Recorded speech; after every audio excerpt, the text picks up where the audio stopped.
രണ്ടാമത്തെ ഒരാളുടെ പേര് പറയുകയാണെങ്കിൽ മുൻഷി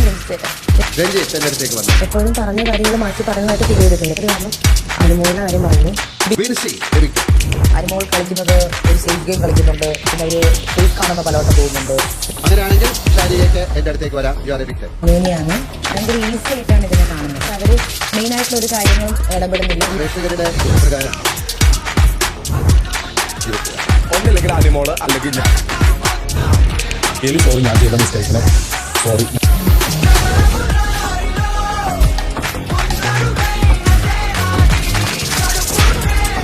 ബിഗ് ബോസ് വീട്ടിൽ നിന്ന് എവിക്റ്റായി പുറത്തേക്ക് വരുന്ന ആളെ നമുക്ക് സ്വാഗതം ചെയ്യാം.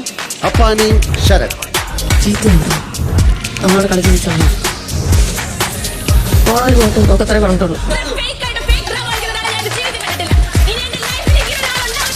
വീട്ടിൽ നിന്ന് എവിക്റ്റഡായി മാറുന്ന ആള് ഷൈത്യാണ്.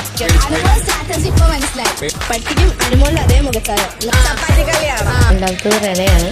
വന്ന അന്ന് മുതൽ എന്നെ ടാർഗറ്റ് ചെയ്ത് ട്രിഗറായിക്കൊണ്ടിരിക്കുകയാണ്. ഈ ബിഗ് ബോസ് വീടിനോട് എന്നേക്കുമായി വിട പറയുകയാണ്. ബിഗ് ബോസ് വീട്ടിൽ നിന്ന് എവിക്റ്റായി വരുന്ന ആളെ നമുക്ക് സ്വാഗതം ചെയ്യാം.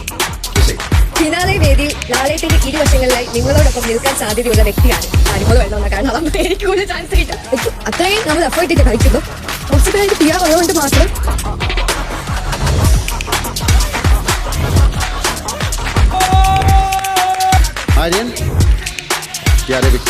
ഫസ്റ്റ് നോമിനേഷൻ അനുമോൾ ഞാൻ നോക്കിയിട്ട് ഡോഗ് കള്ളിയാണ്. ഭയങ്കരമായിട്ട് മാനിപ്പുലേറ്റ് ചെയ്യും.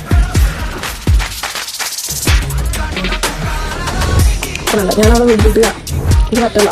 അപ്പോൾ പാട്ട് പോവാ ഫ്രീയാണെങ്കിൽ എനിക്ക് ഒരു കിട്ടില്ല. ഒന്നും ചെയ്യാണ്ടിരുന്നാലും പിയാറെടുത്ത് വെട്ടിയിടാൻ മതി അല്ലേ? അതായിരിക്കും അങ്ങനെ ഇരിക്കുന്നത്, ഒന്നും ചെയ്യാണ്ട്. എന്നാ പിന്നെ എന്തിനാ മോളെ ഫൈനൽ തൊട്ട് കളിക്കുന്നത്? തുറന്ന് കാണിക്കുന്ന അങ്ങേയറ്റത്ത് ഞാൻ തുറന്ന് കാണിച്ചിട്ടുണ്ട്. ഇനി ഒന്നും കൂടി തുറന്ന് കാണിച്ചിട്ട് പോകട്ടെ.